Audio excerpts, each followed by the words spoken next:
Welcome to Rex Factor!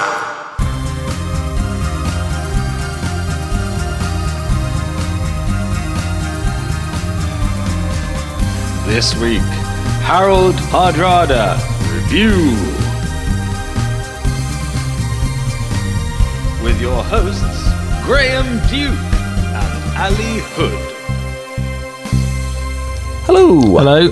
And welcome to Rex Factor, reviewing all the nearly monarchs of England and the United Kingdom from Ethelwald to Albert Victor, the people who could or should have become monarch only for fate to intervene. That noise will happen today. That will, and might have happened 2 weeks ago, and it might even happen in 2 weeks' time. Oh, really? Yeah, I think maybe every 2 weeks they make That? it. Yeah. What are they doing?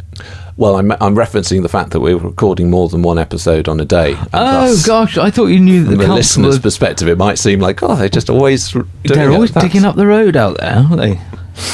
Now, as you've heard today, we are reviewing Harald Hardrada, the legendary Viking king and warrior. Last time we just did a one-off biography episode because it was such a big life and story. We decided couldn't do it all in one. But today we are going to be reviewing him factor by factor and deciding if he has the Rex factor. First of all, a little recap, in case you haven't heard the episode or have forgotten. Biography! Harald Hardrada was born in about 1015 in Ringerike, Norway, the son of Sigurdsur and Åsta Gudbrandsdatter. He's a half-brother to the King of Norway, Olaf Haraldsson, and is exiled to Kievan Rus after Olaf's death in 1030, where he becomes a prominent soldier for Yaroslav the Wise. After a few years, Harald takes around 500 men to seek fame and fortune in the Varangian Guard of Byzantium, and he achieves both in a wide variety of adventures, so fighting Arabian pirates on sea and land, royal escort to Jerusalem, the partial reconquest of Sicily, and the defeat of a Bulgarian rebellion. Nice. He leaves Byzantium itself, as we'll discuss, something of an adventure, marries a daughter of Yaroslav in Kiev, then goes to Norway and becomes co-king with his nephew Magnus, and then after Magnus' death the following year, full king of Norway. Whoops. He spent almost the next 20 years waging constant war against Denmark, though without ever achieving conquest, and crushes all opposition to his rule within Norway. Hence the name. Hence Hardrada. However, in 1066 he is drawn into the battle for the succession in England, thanks to the persuasive words of Tostig Godwinson. Is he? Oh, yes, Tostig says, why are you bothering with Denmark when England's right there? Exactly. Yeah. He defeats an army of the north in the Battle of Fulford, but after receiving the submission of York, is surprised by Harold Godwinson's lightning-fast arrival. Why are they both so surprised by each other? Because Harold was surprised they landed. Me? Exactly. And then the other Harold is surprised when the other Harold responds. Well, I think for Harald Hardrada, he would not have expected Harold Godwinson to get there so quickly. So he would have thought, I'm going to build up my forces here in the north, then head south, and maybe somewhere in the Midlands or somewhere like that, probably that is where I'll fight Harold Godwinson. He was not expecting it to be just a few days after the big battle in the north. Okay. And Saxon Harold is surprised because he's like, what? Just, that's a rubbish claim, and he's got his eyes focused On William. Yeah. So, they fight the Battle of Stamford Bridge, and despite heroic fighting on the part of Harald Hardrada, he is killed at the age of 51 and his army comprehensively defeated, which is a moment traditionally seen as the end of the Viking Age. Why is that? Because now the court in Denmark is as sort of culturally similar to the court in Normandy and England. And Yeah, I mean, you've got sort of... you do have some stuff that comes along later in terms of the North rule is still coming over a little bit. So William has to deal with Sven, King of Denmark. So it's not completely done. But I guess the period of the raiding and the conquering and those sorts of adventures, it feels like they just become regular European monarchs. Yeah. Like the others. Yeah. Because their playground is taken away from them. Yeah. But also, like you say, culturally, maybe the idea of just going off and raiding and conquering other countries just for the heck of it, that seems to have passed. More established economies rather than... Yeah, right. Exactly. Anyway, that's us caught up on Harald Hardrada's biography. Now we will get on and review him. Battleyness! Harald loves a battle. I think that's fair. He's renowned as one of the great warriors of the age. So his favourite poets describe him as the promoter of battle, storm of spears. One chronicler described him as the strongest living man under the sun. While Adam of Bremen, who was intending to be derogatory, but nevertheless provides Harold with the obvious subtitle to his film, The Thunderbolt of the North. Yeah. I mean, it's all there, isn't it? Just pick and choose. Again, though, we often see that sometimes people trying to be critical give the best possible compliment. Yeah, like the Iron Lady was there. This'll show him. I don't know, I think he's going to like that. Yeah. Now, perhaps his greatest adventures actually were had when he was a young man, in the prime of his life, really, in the Varangian Guard, Byzantium. So, he sees action pretty much every corner of the empire, with even the hostile Adam of Bremen admitting that he was distinguished for his bravery. Yeah. And it's an incredible thing, the idea of him there as a Viking, because, like you sort of saying in the first episode, like, this is technically the Roman Empire. Yeah, yeah. Not, your Holy Roman Empire bit that Charlemagne sort of brought back as a kind of tribute act. This is the actual eastern bit that comes from Rome, and there you've got Harold. It's a sort of weird quirk of history that there's a name for it, which is the name of like a girl's name. It's like the Michelle paradox or something, where it seems unlikely that a name like that would exist back then. But it feels as jarring to see a Viking in Ridley Scott's patch. Yes, that technically the Roman Empire goes on beyond the Viking Age. Yeah, that's weird in itself, isn't it?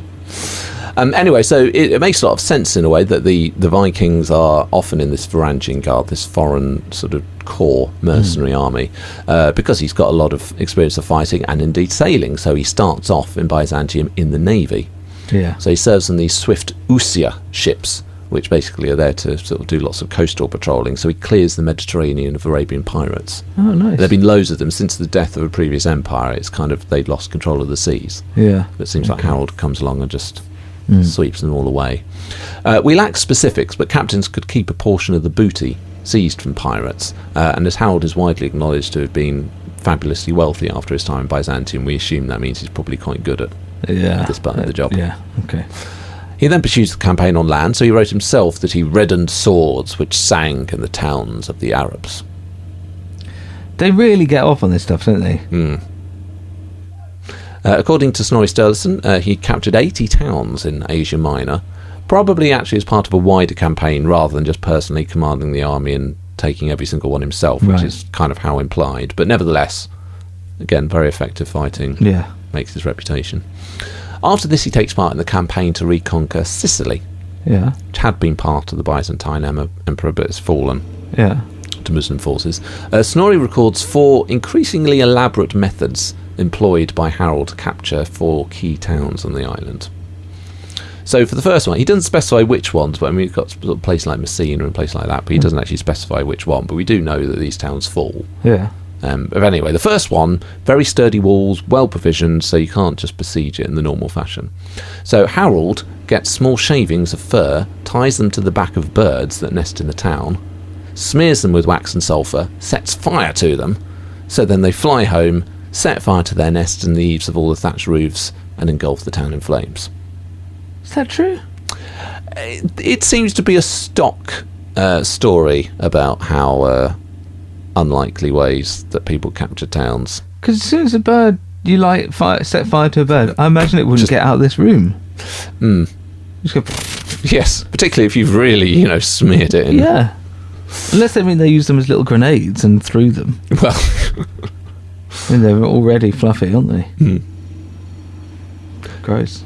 For the second town, which was even bigger than the first, he had his men dig a tunnel under the town, and then they obviously break up into the town through the tunnel, kill the guards, open the gates, swarm in. Not true. That's something which we have accounts of, like, I think even Romans doing, so that feels like there are a lot of accounts of that sort of thing, but that's probably because it's a known tactic rather than made up. And it feels much more sophisticated, which feels much more Roman, which almost feels like 1,000 years earlier. Yeah.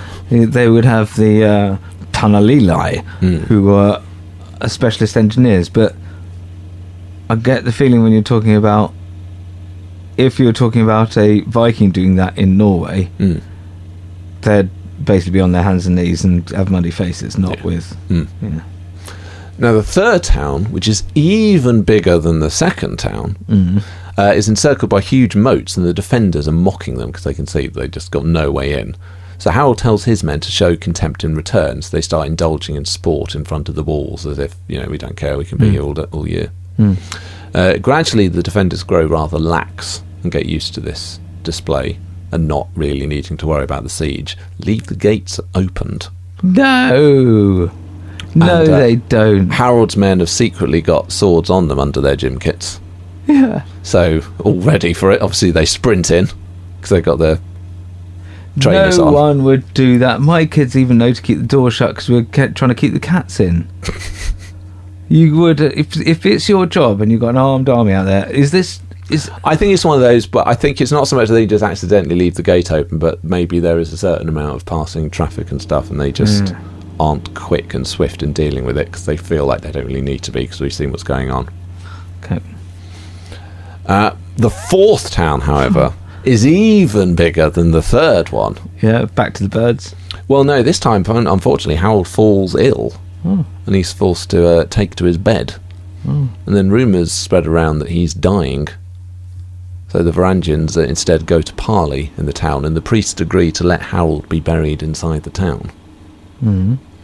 So when Harold dies, they carry his coffin into the town amidst great pomp, until the Varangians blow their battle horns, and the army storm in through the open gates and rampage through the whole town. Is this true? I mean, again, possibly. It feels like this might be a little bit where he's in film mode, Snorri, at this point. It's Trojan horse, isn't it? But it is. I mean, he's missed the ideal, which is that Harold himself bursts out of the coffin. That's what was happening in my head. Yeah. Yeah. What do they just fill it with stones or something? Yeah. It's very, very rattly, very bony, isn't he? Yeah. I thought a bit more muscle on him. God, he must have had a terrible time, poor chap. His final campaign for the Byzantines is under the emperor in person, defeating a Bulgarian army, which culminates in the Battle of Ostrovo, where apparently Harold was dubbed the Bulgar Burner for his exploits. He's also honoured by the emperor, so he's given the title of Spathara Condidatas, which means he's basically the leader of the royal bodyguard. As you said, when we're talking bodyguard, it's probably that's honorific, so he's not actually in a bodyguard. SS were bodyguard, well, yeah. However, after the death of the Emperor Michael IV, Harold fell from favour and indeed found himself imprisoned by the new regime. Yeah. However, he was then able to escape from prison. Apparently, a distinguished lady arranged for two servants to scale the wall of apparently the roofless jail. But it's a tower, so you can't. Okay, yeah, like castle. Lower rope down, and then Harold and his men climb out. I mean, that is the first possible escape route you plan against. Yeah. If you're right, we're going to build this wall. Right, what about if people climb over the wall? They're not going to do that. It's really tall. Yeah. Anyway, so he gets out, rejoins his men, and leads them in this palace coup, which is now erupting around him, drags the emperor out of the monastery where he's hiding, and then Harold personally put out both his eyes. Harold did? Apparently, there are quite a few accounts suggest that Harold does that himself. This is amazing. Yeah. Wow. Okay. It's not undisputed by historians, but equally there are quite a few accounts which suggest it, not just the sagas. But I mean, why not? Well, exactly, yeah, someone had to. Yeah. Who would like that honour? Yes. Even the end of Harold's time in Byzantium was an adventure, even just a simple act of going home. Yeah, I want to hear this. So he's refused permission to depart, but obviously he just does it anyway. So he takes two Varangian galleys, but comes up against a dramatic obstacle on the Bosphorus, where they have these giant... I'm not sure if it's chains or just one giant chain, but this giant obstacle of iron chains that stretch all the way across the Sound, basically to block ships. So it can stop them, well, predominantly coming in, but also can stop them going out. It's incredible. A chain like that being winched up. Yes. Amazing. Dramatic, but no match for Harold. Harold told some of the oarsmen to pull as hard as they could, while those who were not rowing were to run to the stern of the galleys laden with all their gear. With that, the galleys ran up onto the chains. As soon as their momentum was spent and they stuck on top of the chains, Harold told all the men to run forward into the bows. Harold's own galley tilted forward under the impact and slid down off the chains. But the other ship stuck fast on the chains and broke its back. Many of her crew were lost, but some were rescued from the sea. That's just in going home. He has zero. I mean, that would affect you for the rest of your life, wouldn't it? The loss of those people, but or not. I guess. Yeah. It's great. We rescued some of them. I had imagined a chain being about 2 meters up from above the waterline, but they're saying it's just below, and so you have to sort of go over. Even better would be a chain about 2 meters up from the waterline with a net hanging down. Well, I'll go and have a word. Yeah. After his adventures in Byzantium, Harold returned to become co-king and then full king of Norway, before then setting his sights on Denmark. Harold makes annual campaigns against the Danes, basically for over a decade. Some are more damaging than others, so Harold's pillaging of Hedeby, which was a key trading centre which never really recovers, so that was a particularly effective one. But the only major encounter was the Battle of Nyssa in 1062. So Harold was outnumbered because he sent half of his ships home when Sven hadn't arrived when they agreed to fight a battle. But then, of course, Sven arrives in full force and thus outnumbers Harold. But Harold doesn't back down, so he tells his men, "Sooner than flee, we shall lie all dead in heaps."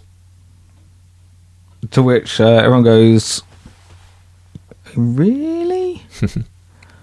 Oh, that is. I mean, it's a very unnatural thing to say, isn't it? I don't know why it's a real bugbear of me today. There's some sort of. They must be really damaged. I mean, he's not saying that he wants to die. He's sort of saying, oh, rather we die here today than run away like cowards. I mean, his intention is to kill the enemy and win. So he's not intending to die. He's just saying, well, look, the worst option is that we run away. Yeah. Then it's lying dead in a heap. And the best one is that they lie dead in a heap and we are the winners. Totally with you, Harold. I'll just put the last two the other way around. So Harold and Sven place themselves in the centre of their forces, each tying their respective ships together in order to kind of keep close order.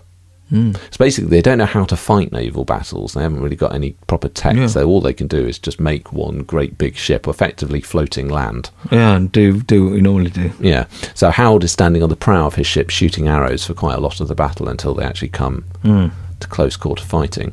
Battle lasts long into the night until one of Harold's leading men, Håkon Iverson, having kept his ships out of the tide arrangements, sails around the sort of central area and is able to pick off isolated Danish vessels one by one. And Sven hasn't got any in reserve that can respond to this, so they're kind of stuck. Oh, that's much better. So they're fighting and he's just going around. That's much better. Gradually this changes, the momentum shift goes fatally against the Danes. Sven's ship is then the last one to be boarded, so Harold is offering no quarter at this point, so everyone is either killed or forced to jump overboard, which is the option taken by Sven. How far off is this, at sea or is it? It's a river. Okay. So you're not a million miles away from land. But similarly, so is the River Blackwater. You're not likely to survive if you drop in the middle of that. Though Sven does. Oh, right, okay, good. But nevertheless, Harold and his men win the day. 70 of Sven's 300 ships are left lying empty after the battle. So, brutal fight. Finally, of course, we have his invasion of England, which is the last Viking invasion of England. A couple of times Sven Estriton brings troops over, but he never actually really It's not a conquest jobby. Yeah. Now, it's easy, of course, to forget given how things ended, but Harold actually wins the first battle of 1066, which is the Battle of Fulford. Yeah, the forgotten Battle of 1066. Yeah. So Harold and Tostig are marching on York, only to be met by the northern earls Edwin and Morcar. Now Fulford means foul water ford, so it's sort of a choke point between the banks of the Ouse and this impassable swamp. Okay. So Edwin and Morcar, we said, deploy their forces, which are about 5,000, on top of a ditch between the river and the swamp. So they can't be outflanked, and Harold has to go across this sort of muddy area, scramble up a hill, which again, muddy, and then meet the shield wall. Right. So they've got a good defensive position. To Harold's advantage, he's starting from higher ground. Yeah. So he's got to go down and then up again. But it does mean at the start that he can actually see the surrounding area pretty well. Yeah. So he realises that if he can break through the flank of one Saxon army, the other will be immediately exposed. And with all the surrounding marshlands, there's basically no prospect of retreat. So although it's a challenging position, if you can break through anywhere, then it will just immediately collapse. Right. So he orders the charge to be sounded, battle commences. And then, of course, very hard fighting because, as I said, going up that muddy hill into a shield wall which holds firm for a very long time. And as a result of that, Tostig's men, who were mostly sort of press-ganged into service, they're not loyal They can't be bothered with fighters, they can't be bothered, and they flee. Morca's men, who's facing Tostig, charge after them in anticipation of victory. Perhaps a good little tactical move by Harold, because Morca is the man that replaced Tostig as Earl of Northumbria. So there's a bit of personal beef between the two. Right. Which either makes Tostig more motivated to really do him, or it means Morca's perhaps a bit more likely to be tempted to come out. And indeed, that is what happens. So Morca and his men coming out opens up the battlefield, undermines the shield wall, and allows them to be isolated. It's pride, isn't it? Pride. But also, I guess if you're inexperienced in this sort of thing, you see them, you've held off, you see them running away, it maybe looks in your isolated view, because you've been so focused on just people right in front of you, that if suddenly it opens up and you see people running away, You've got it to looks like victory at that point, probably, doesn't it? absolutely. You just got to be so rigid and lit to commands, even when it looks right. But they were not, of course. So it's all opened up now. Harold sees the chance, so he orders his banner, the land waster, as he calls it, to be held out in front of him. Leads a devastating charge. Morca's men are immediately surrounded. Edwin's shield wall is exposed. They can outflank him. It is victory for the Vikings. The Anglo-Saxon Chronicle recorded that there was a good number of the English people slain and drowned and put to flight. While Harold's in situ poet wrote that the English lay in the fen hewn down by the sword, so thickly heaped that they paved a way across the swamp for the brave Norsemen. So around 1,000 of the best northern troops have been killed. Harold receives the submission of York. He is effectively king in the north. And it's the last time that the Vikings defeat the Saxons in battle. It's the last Viking victory. Took the edge off. Whittled the numbers down a bit, though, for Harold. Well, yes. So, lots of very impressive stuff there. But although he's a remarkably formidable warrior, he does suffer his fair share of defeats as well. Oh. So his very first battle, Battle of Stickelstad, where he joined his half-brother Olaf Hardrada, attempting to regain the throne of Norway, that ends in failure. Olaf is killed, Harold is wounded. And he escapes, as he himself wrote, by creeping from forest to forest with little honour. Now, to be fair, Harold's only 15 and in his first battle, so it's probably unfair to put much of the blame on his shoulders for that one. Yeah, he wasn't commanding, was he? Although he was talking about my men a lot. He had some of his own men that he was bringing. Okay, but he wasn't, But there is a pattern of failures on Harold's CV. So, another one is that despite nearly 20 years of annual campaigns, he's never actually able to conquer Denmark, which is kind of his main thing when he's king of Norway, so he wants to be king of Denmark, and he never actually manages it. Oh, that's true. Let alone the failure in England. Well, exactly. So, if Jose Mourinho is doing a press conference before the Battle of Stamford Bridge, does he say that Harald Hardrada is a specialist in failure? Yeah. Lots of impressive stuff, but actually when you get to the final... Yeah. Oh, that is interesting. And because Harold is in this series as a nearly monarch, because he fails to become King of England. And Fulford is the last Viking victory because Stamford Bridge proves to be the last battle and the final defeat of the Vikings. So it's the greatest Saxon victory against the Vikings. Michael Wood described it as being an unparalleled catastrophe for Norse arms, their army having suffered perhaps the heaviest casualties of any in the Viking era.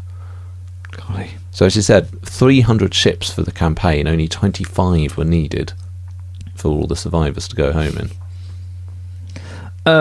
Are we at the point where we give a number? Well, not quite yet. Okay. So we can argue that Harold is not without error himself. Might see his final heroic charge out of the shield wall as reckless and unnecessary. And the fact that reinforcements do later arrive and the battle rages on for hours more, you think, well, if he had still been alive and been able to keep some more of his troops in check, maybe prospects might have been a bit better. Maybe he went too soon. Yeah. But in his defence, epic battle, which is still pretty cool, and the odds are massively against him. So, they were taken completely unawares. Say they weren't there for a battle, they were just there to collect some prisoners. So not only are they outnumbered by several thousand, they weren't even wearing armour. Yeah. So the fact that they're able to fight on for as long as they do. They're totally in sort of Beano Bash Street Kids vests and white vest, white pants in my mind. Yes. As for Harold's final charge, he didn't lead the initial break, so perhaps he realised that when others had done so, they were fatally exposed, and he thought, well, look, the only hope we've got now is an unexpected all-or-nothing charge. Yeah, and that just sounds, sow chaos and perhaps break the lines and... That's the final tactic, often the first tactic of a Viking in a battle. Yes. But there's always that in the locker. And it is impressive he goes down fighting. The fact that it's the last great battle of the Vikings, Harold is seen as the last Viking, and he goes full berserker gang. Yeah, I think it's fantastic. You may have, like, there is going to be that theme the whole time when we're doing Battleyness, and these early ones certainly, where they have to lose. Yeah. And so I'm going to knock a point off for that. But otherwise, it's victory, victory, victory, victory in any scene. And he never loses in Denmark. He wins the big battle. It's just they can't get the knockout blow. So this is Snorri Sturluson's to finish. This is the end of Harald Hardrada. When King Harald Sigurdsson saw this, he led a charge into the thickest of the fighting. King Harald Sigurdsson now fell into such a fury of battle that he rushed forward ahead of his troops, fighting two-handed. Neither helmets nor coats of mail could withstand him, and everyone in his path gave way before him. It looked then as if the English were on the point of being routed, but now King Harald Sigurdsson was struck in the throat by an arrow, and this was his death wound. So you just got the image of this massive man, as you said before. Oh yeah, because he's massive, isn't he? Yeah. Double-handed sword, swinging away. I mean, it isn't perfect, but it is so close to perfection as to be perfect. And it has a big impact. I don't know if this is a bit more of a Rex Factor thing, but, William of Normandy lands at Pevensey just 3 days after this. Harold has lost loads of men, has to go down south, dies at Hastings just 19 days after Stamford Bridge. Given how close that battle was, you can't help but feel that 1066, the outcome would have been completely different. That's the next natural question, is it? How would he have done against William? Well, yeah, how would he have done against William if he'd won? Yeah. How would Harold Godwinson have done if he hadn't had to fight this battle? Yeah. Still think I just feel like it's an inevitable William victory, but it also, he is the last Viking, so it has to end in defeat. But is it going to end in what type of defeat? Is it a whimper? Yeah, when the fall is all you've got left. What was the rest of it? When all you have is the fall, it matters. What is that Great from? deal or something. Something about I feel like it's from Butch. Is it Butch Cassidy? No. I feel like West Wing quotes it. I used to love Butch Cassidy. I think I'd remember that. So I wonder if it's from that. Maybe. What does it matter how a man falls? No. West Wing quotes it. It's from The Lion in Winter. No. Yes. Oh, darn. I was thinking of a different... the thing I was thinking of was when someone's worried about quite a small thing in the context of a massive thing. And the CJ references a bit where they've got to jump into the river. And he's like, I can't swim. Yeah. What do you mean? Can't swim? The fall will kill you. Yeah, exactly. Fall will probably kill you. I can't see it being anything other than a 9. Oh yeah, I'm definitely 9. I'm feeling that not getting Denmark and the fact that he does lose in England, even though he wins Fulford and he goes down in an incredible battle, brings me down from a 10. Yeah. I guess I'm just deciding between a 9 and a 9.5. I'm settling with a 9. I think that's it's really, really good. It's awesome. And you remember all the Varangian guard stuff? Well, that's it. This is just, it's really good. And then you look deeper and he's got all this other stuff that you go, oh, yeah. And, it's a very strong. I think if you were to go 9.5 and him to ultimately only lose. Yeah, I'm going to go 9.5. I think I'm docking that half points for the failure to get those full-on conquest victories that he wanted. But I think otherwise, if you come up against Harald Hardrada and he's got his armour on. Yeah. Catch now. Imagine you caught me without my pants down. So a 9 from you, 9.5 from me. That's 18.5 for Battleyness. And we'll go on to review him further after a quick break. So just a quick message to say that Rex Factor are going to be doing a live show at the Ludlow Assembly Rooms on Friday the 21st of August at 7:00 p.m. We're going to be looking at the 4 main contenders for the throne in 1066, Harold Godwinson, William the Conqueror, Harald Hardrada and Edgar the Atheling, and we're going to ask the audience who comes to the show to decide who should have become the king. We've had lots of fun. We've been to Ludlow in previous years and we've really loved getting the chance to meet Rex Factor fans in person. So if you are able to, then please do come along to join us on Friday, 21st of August at the Ludlow Assembly Rooms. You can get tickets directly from the Ludlow Assembly Rooms website, or we will have a link to it on our website, rexfactorpodcast.com. Hopefully we'll get to see you there. Scandal. While Harold is a brave warrior, he's also a wily character who is perfectly happy to use methods foul to pursue his ends. Quite sneaky, quite deceitful, quite devious. In Sicily, he clashed with the general Georgius Maniarches. So apparently undermined him by holding his troops back whenever they were under Maniarches' command, but going full on if he was in charge. So people start to think, Harold always does a bit better than Maniarches, doesn't he? Yeah. But one very Harold-esque anecdote, they have a dispute over who gets to pitch their tents in the best location. So they agree to draw lots between Harold and Maniarches. Yeah. So Harold asks if he can look at Maniarches' mark so that he doesn't copy it. Yeah. So then they draw the lots, and then Harold just immediately snatches the winning one and throws it in the sea and says, that was mine. And they're like, but no one saw it. It's like, you can just look at the other one. You'll see it's got the mark of Maniarches on it. Because obviously he copied the mark, and so he knew that whichever one he picked out, the one that was left would have Maniarches' mark on it, so he'd be able to say, well, clearly he lost, because look, I threw the other one away, and there's his one still there. So that means he gets to camp where he wants? Yeah. Okay, He knew whichever one he pulled out was going to have the mark of Maniarches, and whichever one he left was going to have that, so if he threw the first one away so no one saw it... And he could say, well, obviously it was mine because look at the other one. Yeah, okay. It's perhaps not unsurprising that he makes enemies in Byzantium, these sorts of antics. And he's imprisoned, it seems to be on charges of financial irregularities.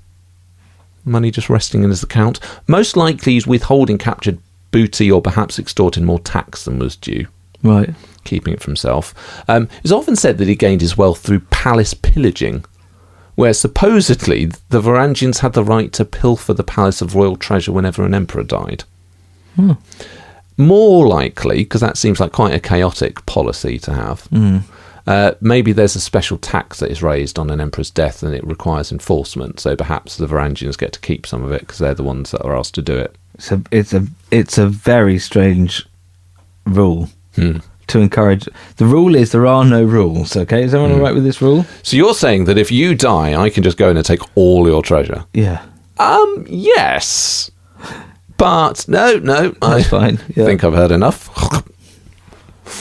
Either way, there are reports of Harold pillaging the treasury after the revolution. That might make sense if he was accused of financial irregularities and he wanted to destroy all the paperwork. Yeah. So probably there is some kind of taking a bit more than he was owed. I just presume they're all at it. I'm surprised there was any system of taxation. I imagine it's one of those where it's like it's a thing where you can decide if you want to call in that rule if you don't like somebody. Yeah. He also has a habit of playing fast and free with oaths. So recall when he was going to before he became co-ruler of Norway, he makes a pact with Sven Estridsson against his nephew Magnus of Norway. So Adam of Bremen tells us that Harold swore an oath of fidelity with Sven, that they would work together against Magnus. Yeah. But as soon as Magnus gives him a counter-offer of being co-king, he was easily persuaded to rebel, and he devastated all the coastlands of Denmark with fire and sword. Yeah, so just wherever the greatest opportunity exists. But, he makes, I guess, a very sort of public and meant to be deeply meaningful oath that, you can't, the kind of oath that you can't break. Right. But Harold's the kind of man who's like, yeah, no, don't care. But also, I bet the kind of man who would go absolutely bananas if it were broken. Oh, yes. Oh, yes. Interestingly, Snorri Sturluson produces an elaborate story about Sven goading Harold over his lucky war banner and then attempting to murder him for unspecified reasons. Probably not true and likely invented by Snorri because he felt he needed to justify Harold breaking his oath. Right. So he had to put in some kind of story to say why he did it. Yeah, but again, which implies that the person who's writing the great account of Harold's life is like, ooh, this doesn't reflect well on him. I better explain this away somehow, which implies that it was seen as being a bit dodge. Yeah. We also, of course, have some good old-fashioned murder. Oh, nice. When escaping imprisonment in Byzantium, as we discussed, he dragged the emperor out from the altar of a monastery and personally blinded him. Yeah. Now, apparently, he was then sent back to the monastery, the emperor. But he's going to die. Well, yeah, it does. Blindings usually seem to be essentially killings as well. Yeah. So at the very least blinding, but quite possibly killing the Byzantine emperor. It's not bad on the scandal front. It's huge. Regicide. Is there another word for regicide when it's an emperor? Empiricide? Empiricide, yeah. Which, to be fair, is something we haven't had. No, yeah. We've had regicide. I wasn't expecting to be thinking of the sort of numbers I'm thinking about here. I mean, we've got more good things to come, obviously. I was thinking this morning, actually, and getting ready for this, that weirdly, I feel like a lot of Harold's things, it's like, if this were a Saxon or a Norman, then I'd be like, oh, it's 10, Yeah. 10, 10, 10. Where it's like, I mean, he is a Viking, though, so, I mean, Yeah. what do you expect? Yes, he broke an oath. Yes, he stole some money. Yes, he murdered an emperor. Yeah. That's what they do. He didn't blood eagle the emperor. He didn't, tie him up and fire 100 arrows into him. He just blinded him. Oops. Blinding's a very sort of natural thing for a Viking to be doing, isn't it? Go downtown for a good blinding. Right, blinded him now. What's next? Oh, no, that's it. What? Harold, that's all we're doing. He's going to die any minute. Let me do something. I think... Well, go on. What else we got? In Norway, he uses deceit to enable murder.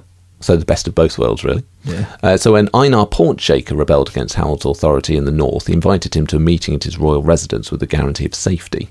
And then as soon as Einar entered the room, Harold's men set on him and he's murdered. And then when his son comes in to intervene, he's killed as well. Yeah. I recall that that upset Finn Arneson for the trouble it caused.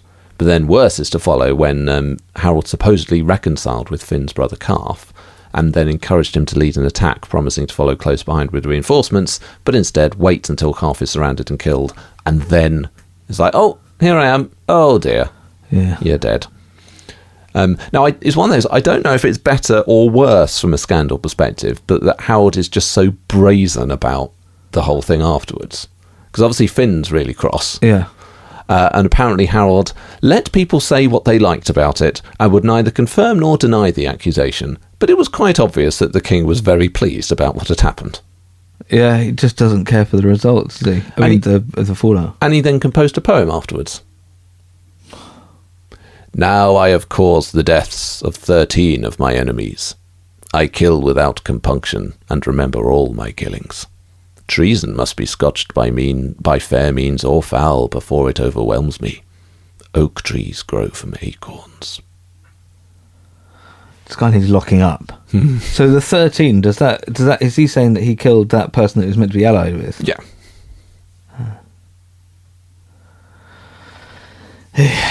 Now, it's generally all been war and personal politics with Harold, but we have a bit of potential bedroom irregularity as well. Oh, yeah. One accusation laid against him in Byzantium in terms of the imprisonment was that he defiled a noble lady. Now, we don't have anything else to go on there, but there's also a story that the Empress Zoe was jealous that he wanted to marry her niece Maria instead of her. Now, according to Snorri, Harold, when he made his escape from Byzantium, abducted the niece, Maria, only to then to set her back ashore with an escort before they got to the Black Sea, and sent a message back for Zoe demonstrating how little power she had on Harold, that he could take her niece without being stopped. Why is he being a pain in the backside to Zoe now? Because he wouldn't let her go. Well, she imprisoned him and wouldn't let him go. Okay. And then he takes this Hungarian princess, who's now his wife, to Shetland. Kievan princess to Shetland. Well, Orkney, yes, he does. But as well as that, he takes another wife. Oh, right. Tora Torbergsdatter. Uh-huh. So this is after he's become King of Norway, after he's married Elisiv of Kiev, but he doesn't seem to bother ending that first marriage. So Tora's part of a powerful Norwegian family, so most likely when he becomes king and you've got lots of people that are still loyal to Magnus, she's from a prominent family, so that's probably a way of him extending his control and his rule over Norway by marrying into another noble family. And it has elements of Canute, because remember when he became king of England, in the initial invasion of his father, he marries Elfgiver of Northampton to get the loyalty of the Mercians, and then when he becomes king, he marries Emma of Normandy to get the whole kingdom, and just keeps both. Yeah. Because he's a Viking. Yeah. Now, some have suggested maybe Tora was only ever a mistress rather than a full-on wife, but she has a very high status. She's often written about as a wife, and 2 sons born of the marriage succeed him in Norway. So, implies a certain legitimacy. Oh, God, yeah. Yeah, I think that if you got your sons ruling afterwards, that's it, isn't it? Yeah. So we've got murder, impericide, deceit, oath breaking, maybe a little bit of bigamy. Can we? I think this is 10. I mean, what more? If he wasn't a Viking, what more would you expect of anybody to get? You know, ideally, some sex with nuns. Yeah. He doesn't bash any bishops. No, I mean, Adam of Bremen has some complaints about bishop stuff, but yes, it isn't really bashing. All right, I'll go 9.5 for the lack of bishop bashing. Yeah, I think I'm also not going to go the 10. I think the reason I'm not going to go the 10 is I just don't think there's anything that's quite so horrifically breaking all kind of codes. Like even like the impericide thing, it is a revolution. So it's a little bit more like he's the hired sword or the hired thumbs, as it were, to do the dirty job. Is that how they do it? Well, I mean, that's in the film. I imagine it probably wasn't. But it's not quite the same thing as, you know, that actually that's his campaign. He's part of a revolution. Yeah. The bigamy thing, you think, I said, you know, Canute had that sort of thing. It's not so unusual for the Vikings to do. But you've got to score it. Oh, yeah, you've got to score it. But, you know, the oath breaking, all that sort of stuff, none of it's quite so huge and epoch shaking as a scandal. None of it is a Beckett where we're talking about it and have primary schools named after it. Even though we didn't give Beckett a 10, but we probably should have done. But, you know, nevertheless. What did we give him?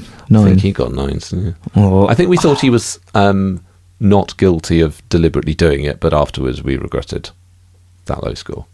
Oh, for Henry? Yeah. Yeah, and actually, so if he'd have got more, that would have changed that whole element of accent dynamic.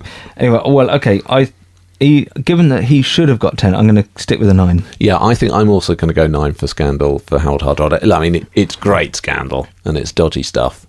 Yeah. Stuff you shouldn't really be doing.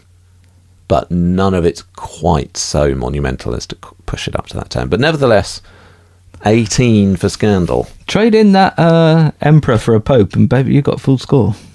Subjectivity. Surprisingly, Harold does have a cultural hinterland. The man loved poetry. Oh, yeah. Well, he loved himself. Surrounds himself with poets and was himself an accomplished poet. So Gabriel Terval Peter declared that no king of Norway was himself a better poet, and none showed a deeper appreciation of the art than Harold did. Is this like Henry VIII being the world's best songsmith? I don't think it's that he's the best poet.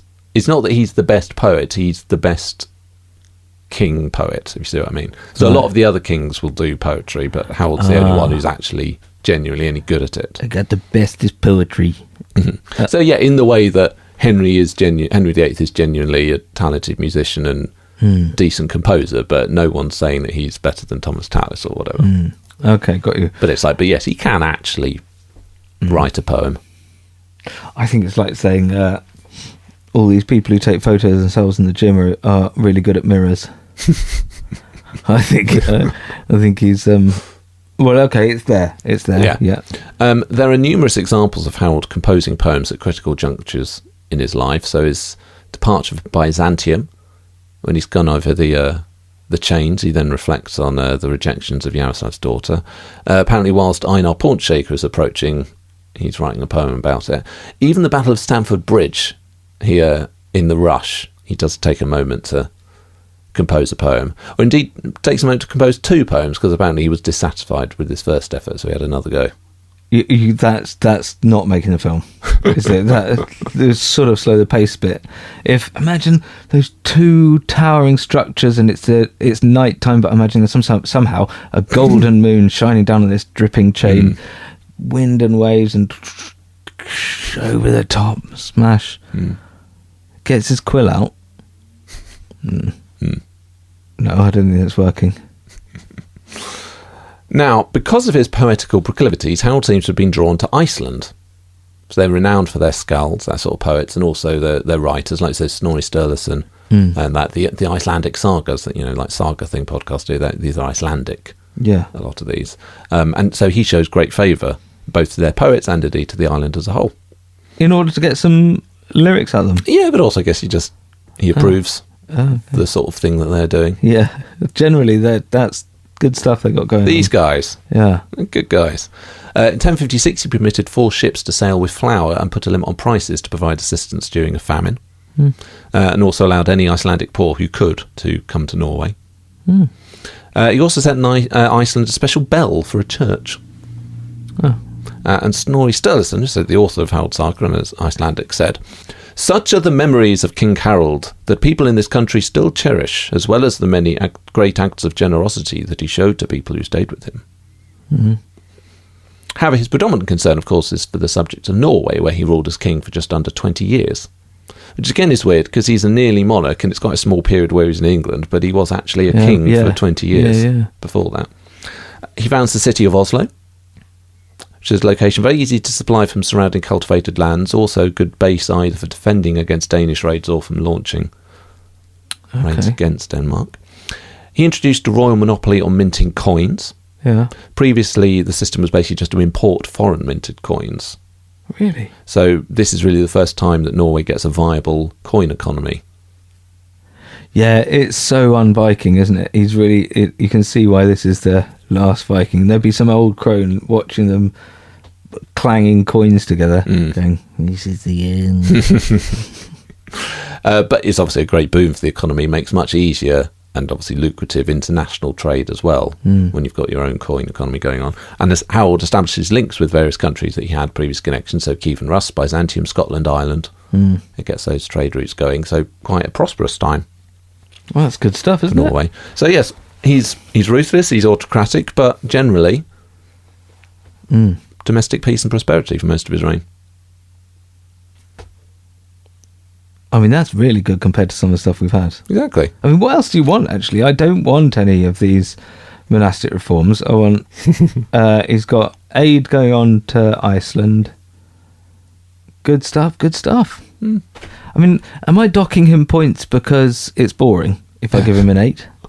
Well, you've also not heard the other side. Oh, of right, Harold. fine. Okay, good. He's not a man you'd want to get on the wrong side of. No. And being a war-based character, he leaves a wake of suffering and destruction. Yeah. So the annual raids against Denmark would have had a devastating impact on the Danish population, whom he was technically seeking to rule by these campaigns. One example is captured by one of his own poets describing the aftermath of an attack on Hedeby in 1049, which is said was this great trading town of Denmark that's then basically never again. Oh, gosh. All Hedeby was blazing, fired by Harold's fury. Sven now feels the havoc of Harold's deadly vengeance. At dawn in Hedeby's outskirts, I saw the tall fires raging. Is this the one he did with the birds? No, it's just a general daily one. Adam of Bremen is certainly not a fan of Harold's proclivity for warfare and the impact this had. After he came into his fatherland, however, he never ceased from warfare. He was the thunderbolt of the north, a pestilence to all the Danish islands. That man plundered all the coastlines of the Slavs. He subjected the Orkney Islands to his rule. He extended his blood-stained sway as far as Iceland. And so as he ruled over many nations, he was odious to all on account of his greed and cruelty. Oh. And also, of course, a decade or so of war must have put great pressure on the people of Norway in terms of taxes and food demands and counter raids. So it makes you consider, on the one hand, we see evidence that actually he can be quite a good ruler and he can look after people and he knows how to do it and he can actually do the slightly more modern things like trade and coins rather than just killing. I suppose, yeah. But how would it have been if you're somewhere between York and London in England in 1066? Well, it's good in that he's developing some of the basics of a modern economy, but just spending the fruits of that on war instead of a youth group. Yes. But I don't think even anyone else would have even those who aren't expecting a skate park in this time. Probably not. But I guess if we imagine him as a king of England, if we picture 1066, if he wins at Stamford Bridge or if he doesn't have to fight there, if Harold stays down south, what's the experience of England as Harold makes his way down? Oh, it would be bad news, but for those... But afterwards, for those that don't get killed in the initial... and for those 20 years... Yeah, I think it's an 8. Well, you've still not heard everything. Oh, okay. And this is where I think you're going to be really concerned, because Adam of Bremen really criticises Harold for his attitudes towards religion. He accuses him of failing to live up to the example of his saintly half-brother Olaf. So apparently Harold tried to remove treasure that was left at his brother's tomb, appointed unconsecrated bishops, and opened the door to paganism. Oh, good. King Harold surpassed all the madness of tyrants in his savage wildness. Many churches were destroyed by that man. Many Christians were tortured to death by him. He also gave himself up to magic arts, and wretched man that he was, did not heed the fact that his most saintly brother had eradicated such illusions from the realm, and striven even unto death for the adoption of the precepts of Christianity. So he wasn't actually Christian? Well, actually, he definitely was. Oh. What's going on really is that Harold's Christianity has got a much more Eastern bent than Adam. Oh, yeah. Yeah, of course. Of course, Kievan Rus and indeed Constantinople, so it's not the right type of Christianity. And so the bishops thing that he's talking about, he's appointed bishops, but he's getting them from places that aren't approved by the usual channels. And when they challenge him on this, he says, "You have no authority here, only I have authority." Yeah.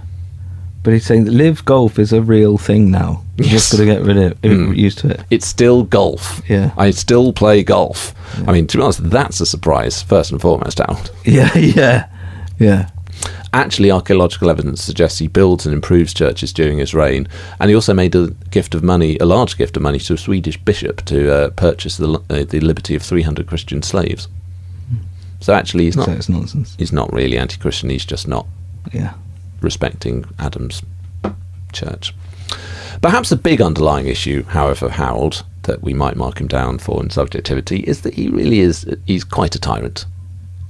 Autocratic ruler who will brook no opposition to his authority and is not held by any form of moral limitation when it comes to enforcing his rule. As we said, Hardrada, hard ruler. Saxo Grammaticus perhaps gives us a better sobriquet, because hard ruler sounds quite cool. Yeah, what's Saxo Grammaticus? That's the first bodyguard. No, Saxo Grammaticus is just another historian. Oh. That's just his name. Cool name. Yeah. He said that Harold should have been dubbed Marlus, the bad. Again, it's not that catchy, but equally it's like no. When we're saying when we're saying that, we don't mean it in a cool way. We just mean not very nice. Yeah. His favourite poet, and who's close to him, Theodulf, described Harold's style of rule. Subjects of King Harold must show their subjection by standing up or sitting just as the king wishes. All the people humbly bow before this warrior. The king demands obedience to all his royal orders. But at this time, if you've got a system where the only way to get in power is to slaughter, that's the only way you will ever get stability for the regular people. 8. Well, we still got... Snorri Sturluson, again, very much pro-Harold. King Harold was a very autocratic ruler, and his imperiousness increased as his position in Norway grew more secure. It came to the point that scarcely anyone dared to argue with him, or to propose anything which was different from what he himself wanted. He was brutal to his enemies and dealt ruthlessly with any opposition to him.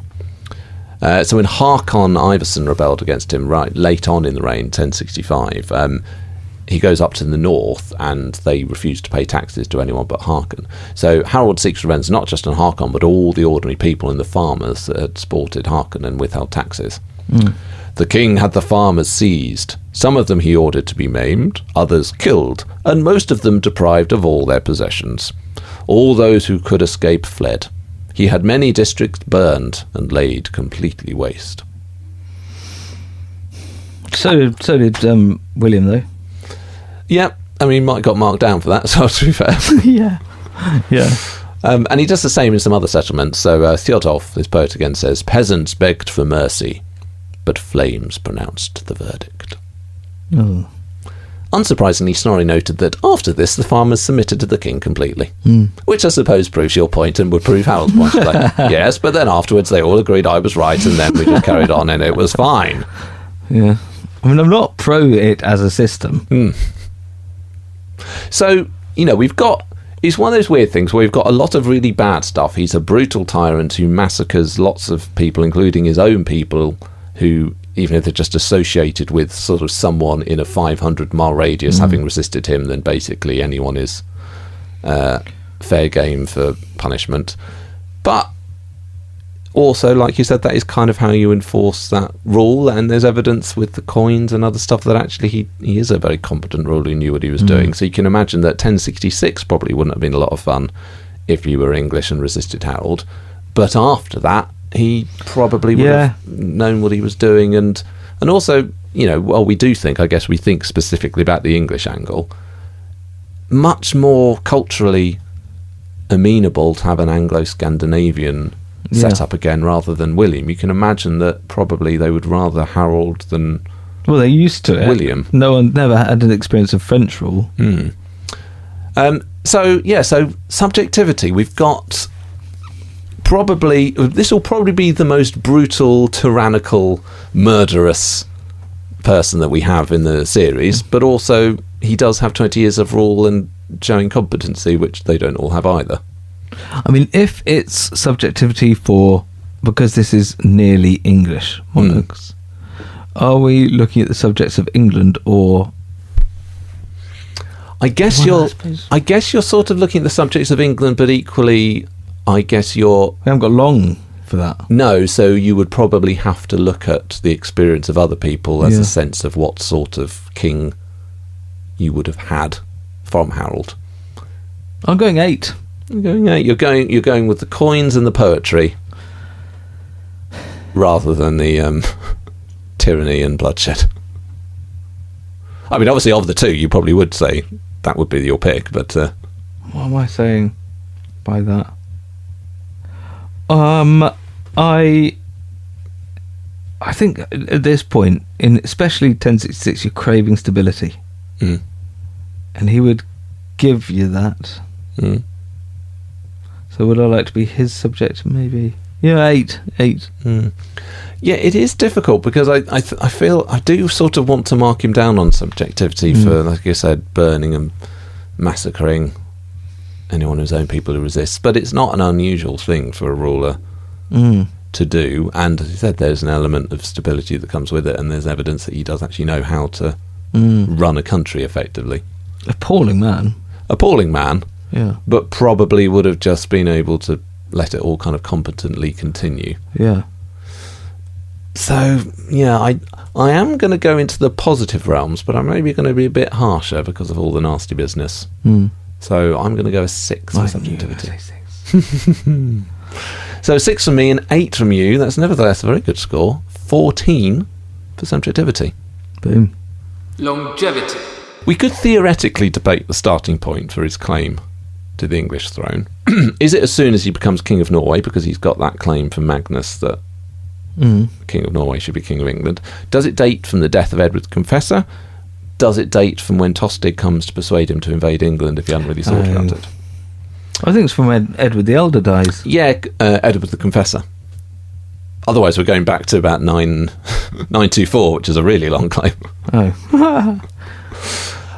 The first, I love that as well because you've been saying Edward the Elder. I think mostly you've meant Edward the Exile. That's the one. Ah, so you think from 1057 when his brother-in-law dies. Yeah. The first one, when he becomes King of Norway, feels too long. 20 years and he wasn't pursuing it later. We can't date when Tostig arrives. Yeah. I'm thinking death of Edward the Confessor is actually when it all happens, really. I don't think there's any prospect of Harold really challenging for the English throne before that point. So as long as we use that point for Harold Godwinson as well, then we're fine. Well, I mean, that is when Harold Godwinson becomes King of England, so obviously that is... There you go. Not just a hat rack, my friend. So that means Harold's claim lasted from the 5th of January, 1066, to the 25th of September, 1066. Oh, bum. Yeah. So that's a non-reign of 0.75 years and a score of 2 out of 20, which is 25th best for the series as a whole. Well, if you're going to lose points, you want to do it on one that you have less control over. Dynasty, not the programme. Harold has 4 surviving children by his 2 wives. Good.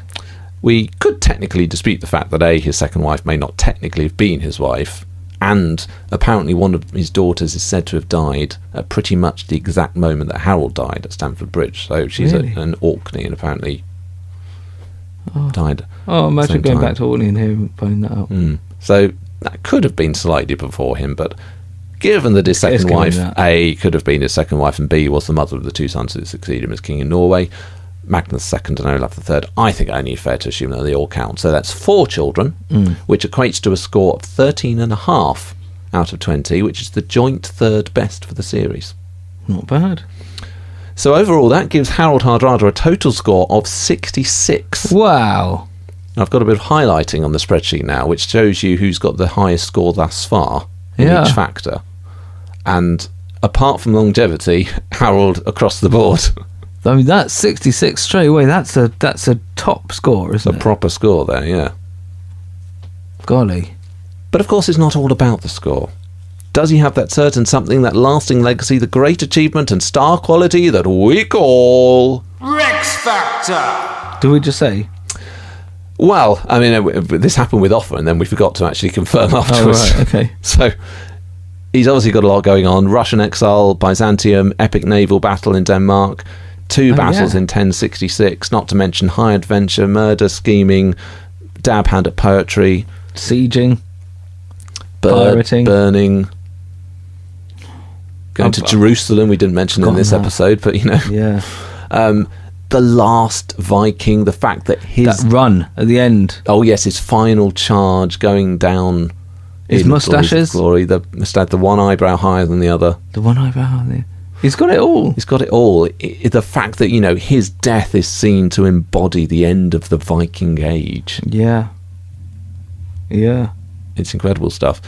He often sort of is treated as kind of a third wheel in 1066. Definitely. And he gets forgotten about. It's this weird thing that he kind of doesn't quite make a lot of sense. But the alternative, the counterfactual, is that he might not have been the last Viking. He might have established a permanently Anglo-Scandinavian realm.